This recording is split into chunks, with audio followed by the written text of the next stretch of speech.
Hey Melody. All right, this is my second try of listening to these songs and reacting to them. So it's been a couple weeks, so it's not as fresh, but I'm looking forward to listening again. We're gonna start with "Don't Fret" first.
I feel like the saxophone is the star of the show in that song. It's really, really nice. So let's look at our chords.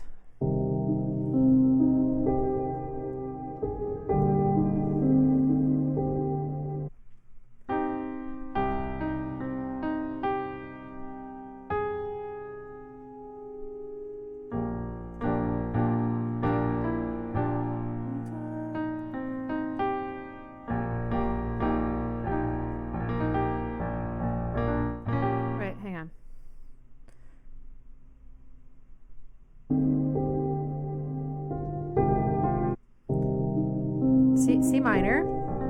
Sorry. And then you just moved your bass down, right? C to B flat, so that little da. This is very tense sounding.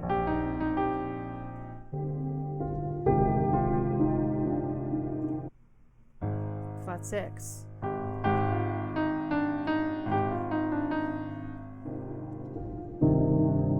And back to C minor.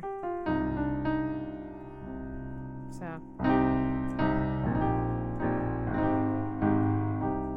essentially very minor sounding, right?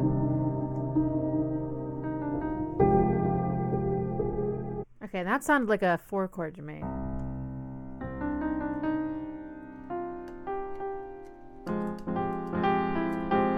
Sorry. Oh my gosh, C minor.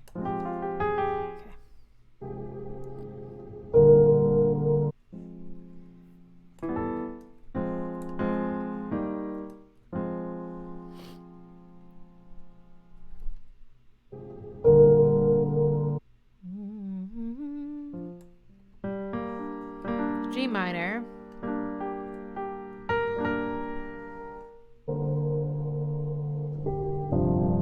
I like that chord very much.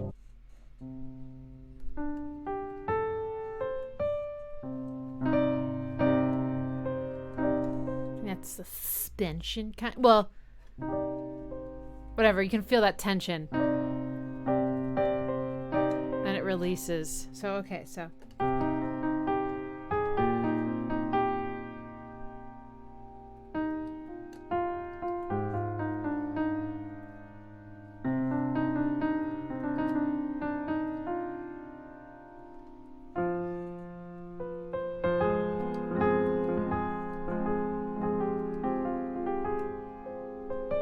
Something like that. That chord. Now, what is that chord?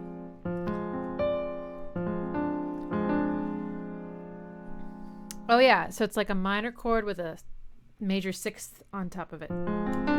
It's so dramatic sounding.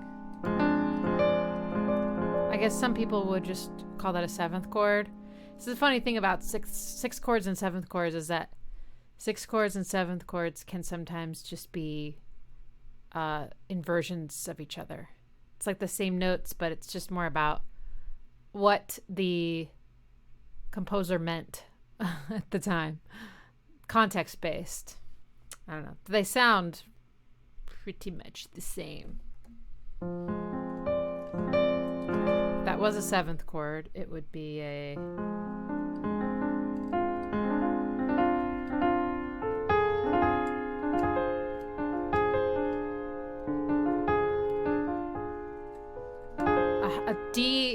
A D half diminished. Fully diminished. Half diminished. Has a little bit of a brighter sound. It's a little bit bigger. Cool. Okay, and then to a G minor. So we had this. Maybe. And then...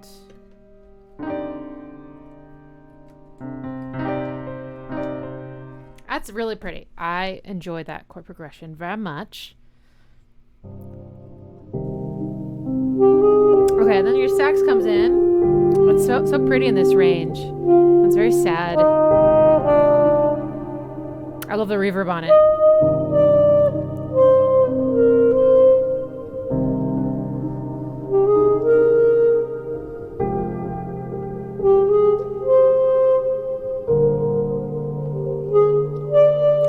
What I like about what you're doing with the saxophone like compositionally is you have kind of a pattern, and you're just raising the top note, but you're keeping the other notes the same.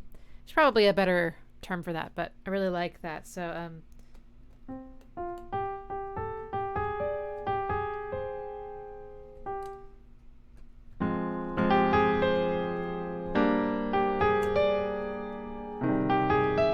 sorry, so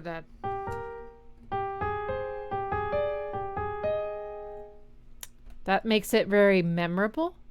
It starts to establish like a kind of a hook, and then you take that idea and you did it later as well in a really beautiful way. I loved it. We'll get to it.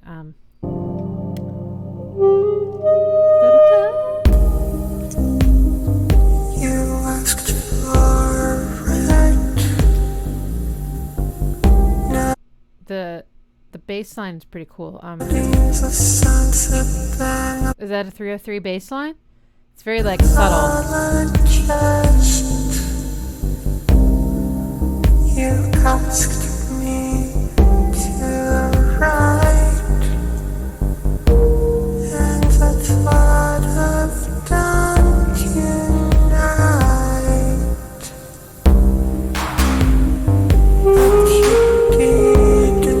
So this drum beat is, it's very you, but it doesn't swing this time, and I think that was a good choice. It has a little bit more of a, I don't know if I can put it into words today, but things that swing have a little bit more, like playfulness, I guess, and then the straight rhythms have a little bit more of a serious tone. And I don't know, I thought that sounded good. I thought it sounded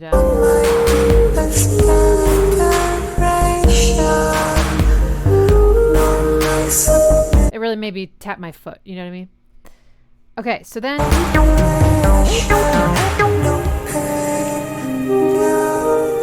I like this release here. Let's see. So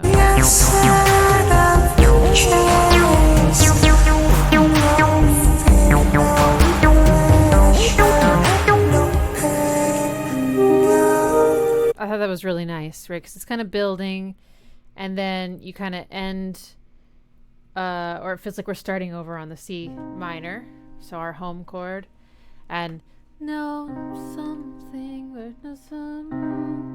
you kind of like went over the bar line, right? Like you let your melodic phrase continue a little bit past the end. That felt nice. And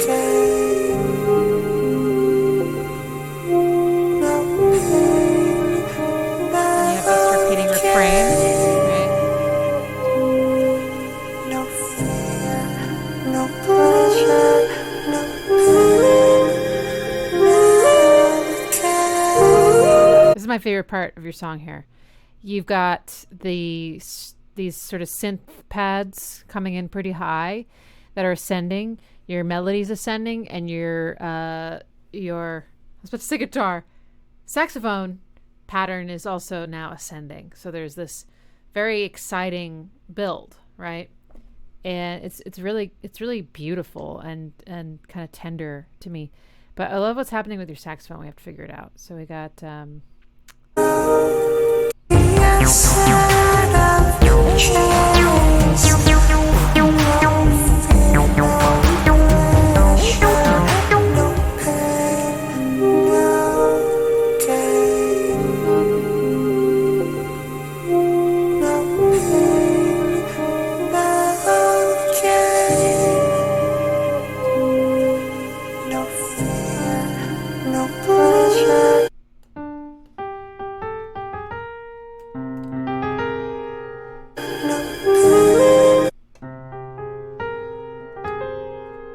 where's it?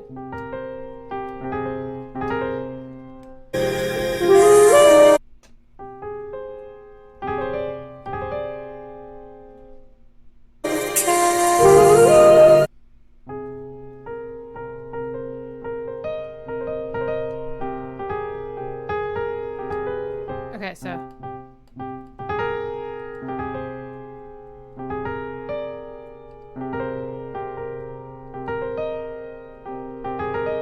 There we go. Okay, so okay.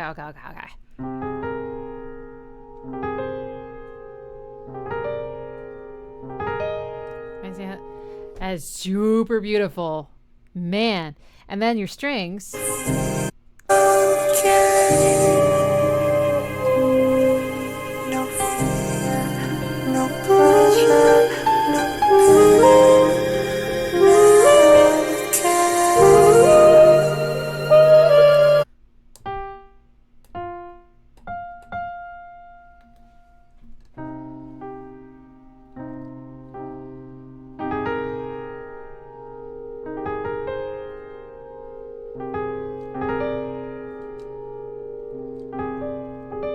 Oh, sorry.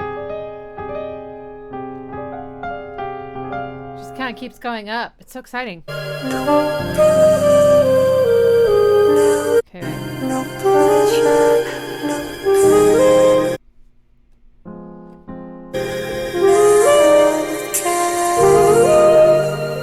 Okay, so you have the C minor chord first, then the F minor, then the C minor, G minor, I'm sorry, then the C minor again. All minor chords.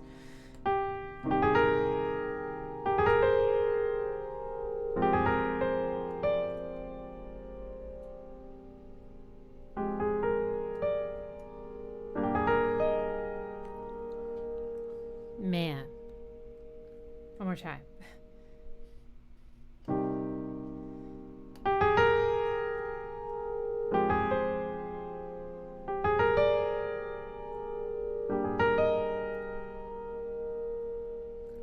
It's gonna kill me. It's so pretty. Oh, shit. Sorry. Why is that? Okay, so it's giving me jazz feelings of like seventh chords.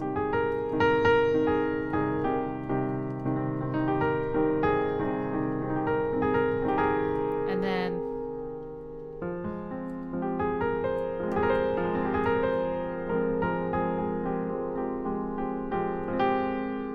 ninth, 11th,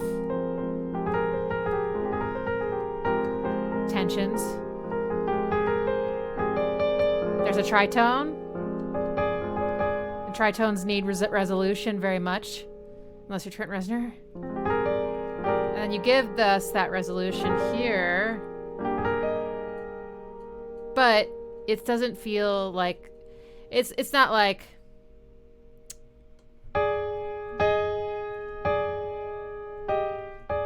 it's not like this. Okay, this is kind of how like we would expect it, like that. That would be like a full resolution. Instead, it's that is not finished sounding. It's got a lot of tension still.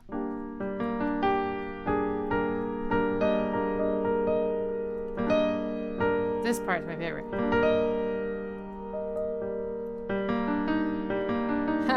X-Files. Okay, well, anyway, I love that part very, very much. I love it so much. Okay.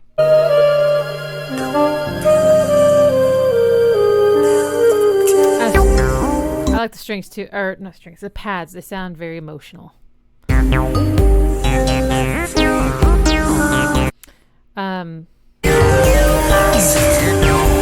It got a bit much for me, honestly. Just all the layers, it was hard for me to pick out what was happening, you know. But I know you brought in some acid lines, right? This part was the acid bass here sounded so menacing. It was like really harsh. Like, listen to that.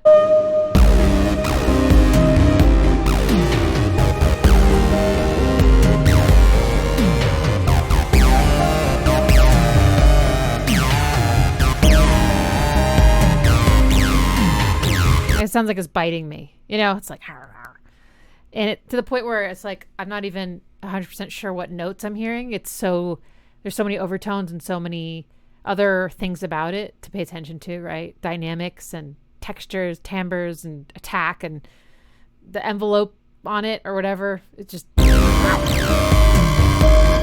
like, listen to that. That is so textured. Yeah, I can't even tell what note it is. You must be opening up some kind of filter on it, right?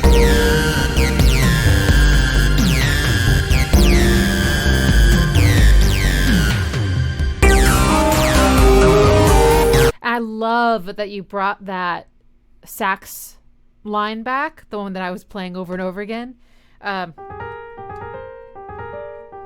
because it really tied things together. And it also made that part even more memorable, right? Because the more you hear a specific thing, the more it'll stick in your head.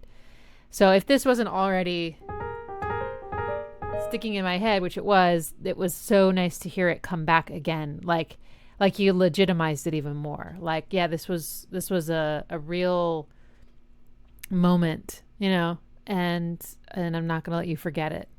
So that's my favorite part.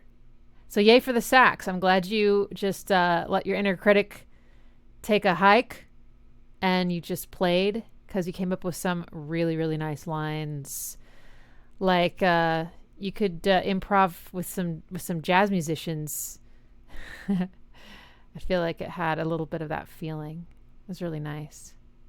Cool. All right. We're going to move on to Etude number 33, The Way Was Me. Oh, yeah. I think I remember the line where you say the way was me. I'm not sure. Let's see.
Oh yeah.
And that reverb.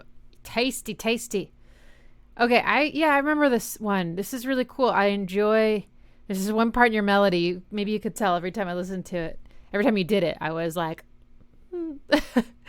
because it goes, "Way was May."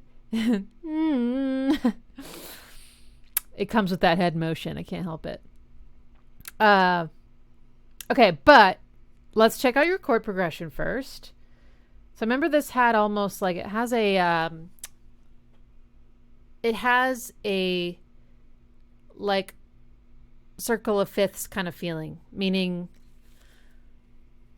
like this chord leads to this chord, which leads to this chord, which leads to this chord, in a very like cadency way. So let's see. So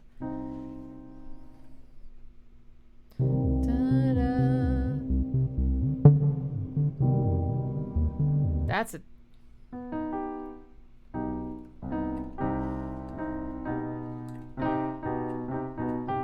Maybe not there. Hang on. Let me just.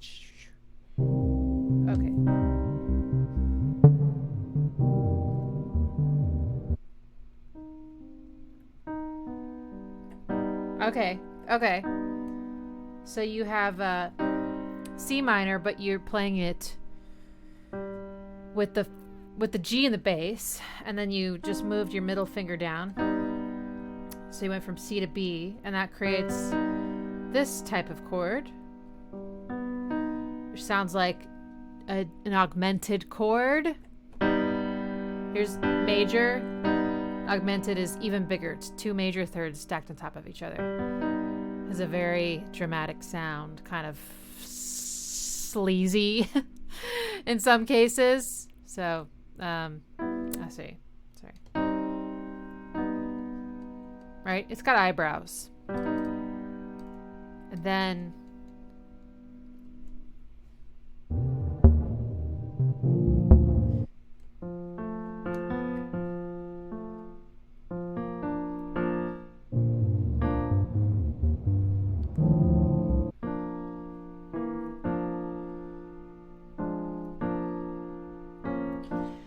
hang on. Okay.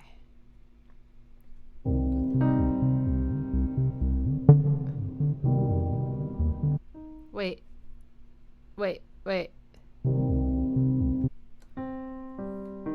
Oh shit! I was a little bit wrong. You have the E flat in the bass. So then you move your top finger. That makes more sense. Usually we will make adjustments at the bottom or the top of a chord, not usually the middle. Well, that's not true, but anyway. And then okay, so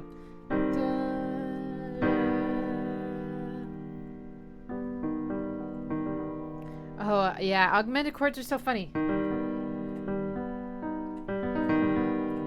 It's just symmetrical. An E flat augmented chord sounds pretty much the same as a G augmented. They are symmetrical. Right?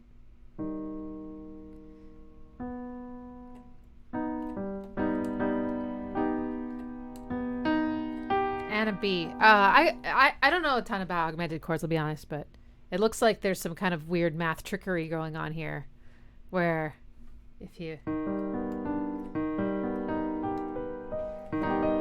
like, it's just that's what happens when you stack major thirds. You only end up with 3 chords. Anyway, okay, so we got and then we have okay, that's an F chord, and then it resolves to the D minor. Okay, so there's definitely a pattern, right, of how you're moving down.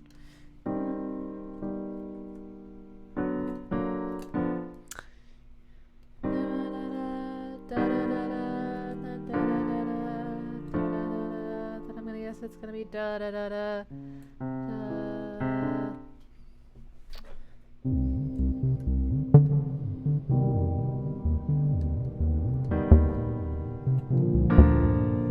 F major, D minor,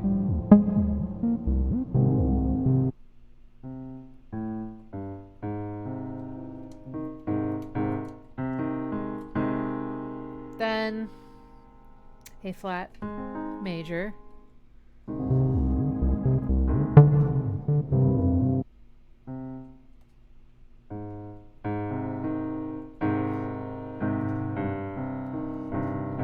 Okay, so you moved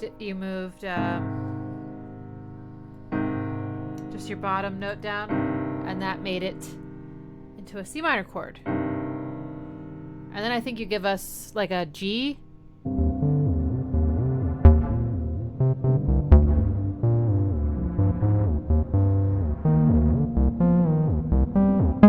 Sounds like maybe like a G minor turning to G major to kind of do our little not little, but our 5-to-1 cadence that often your harmonies will end with.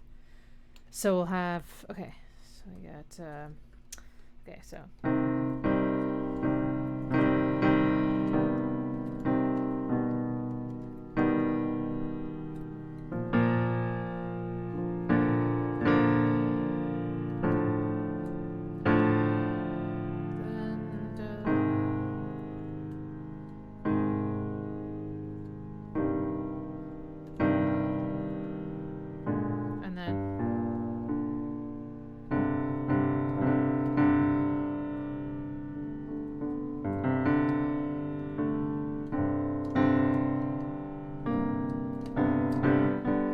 it kind of like goes, you got some complications in your chords. It's a little low too, so I'm having trouble hearing it, but da, I definitely hear the da da da da or da da. So you get that da da. Okay, so if I simplify that, C minor, then this very jazzy, almost sounding augmented chord, then a D minor. Nope. F major is next, right? Okay. Shit.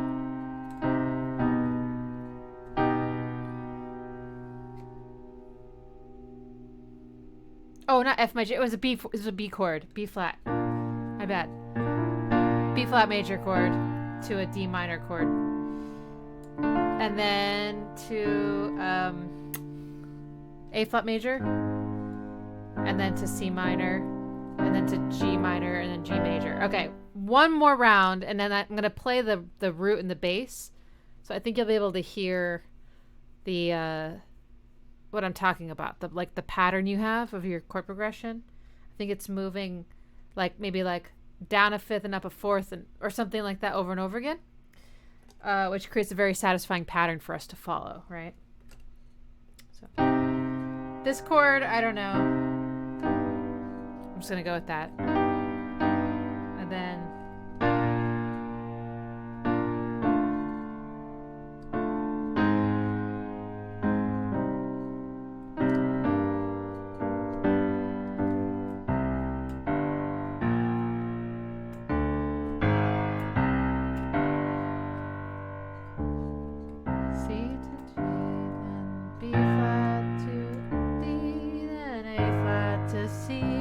you can hear that pattern, right?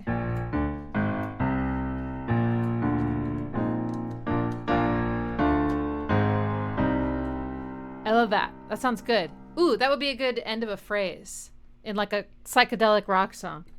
Sorry.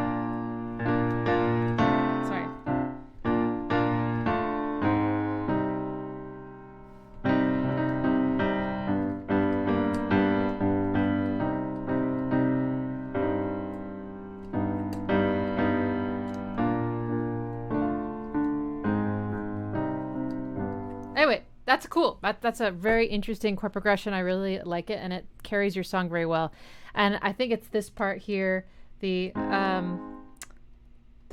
major chord to the major chord to the minor chord, then this major chord to this minor chord, and the way that they are in a pattern that makes the melody really fun to follow, because it's kind of also following the chords in that pattern as well. So you can sort of predict where the melody is going to go, but then you do this thing that I love so much, which sort of is unexpected every time. It's a little flourish. Wow. Wow, I just talked for such a long time about that chord progression. My bad. Okay, so let's go to. Oh yeah, I love the you have this like stuttery synth thing that going on. I really enjoyed that sound. I thought that was really interesting and grabbed my ear a lot every time it happened. So that was very cool. I also really liked the flute at the end. It sounded almost like a voice. Had this sort of wailing sound, right? Like the pitch was being kind of bent around, and it was like creepy and cool at the same time. I liked that. I liked how you took some of your drums. They were like, is it like a cowbell type sample, right? Which you often use as little accents, but this time you use them as accents, but you also changed their pitch a bunch and like let them be pitch bent, and also the rhythm was kind of stuttery and speeding up and slowing down. That was very cool. I really liked that sound. I thought that was, again, very kind of unsettling, intriguing. It was just really interesting sounding. Water samples. Okay, so let's just take a look at the melody. I'm going to go to the part and then we'll wrap up.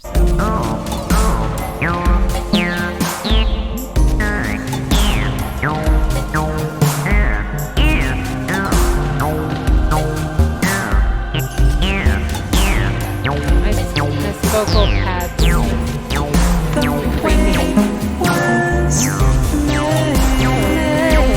I love all these little flourishes there.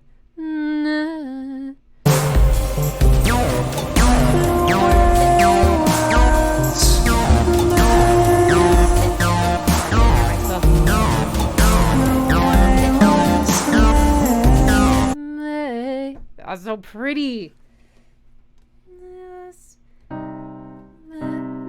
What was it? Oh, fuck.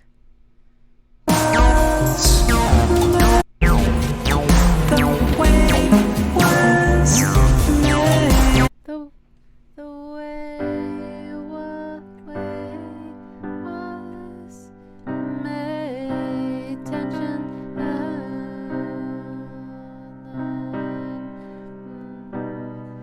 The way was made. The way was made. Do you hear what that is? Of course you do. You wrote it. It was a tritone. Tritones can be very sad sounding, very heartbreakingly beautiful.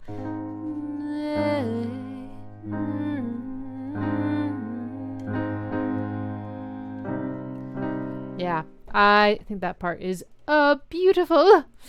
Yeah, I love that, and it's catchy. It's memorable. We love that. Cool. And then the last section, is sort of like you gave the 303 its time to shine. So that's kind of how I would interpret the second half of the song is like, well, it's mostly for the 303, but also for that flute, because the flute doesn't come in until then too. But yeah, I like it. It has a very eerie tone to me, and I like the way you repeat "The Way Was Me" throughout the chorus. That's kind of the lines, kind of mantra-like. And then you inserted a lyric. I think it was like, "The way was me, something, something, something, the way was me." You probably have the lyrics right here, don't you? I could not bear to see, right? The way was me. So you have A, structure, which really worked well. Cool. All right, Melody. Thanks so much. Until next time.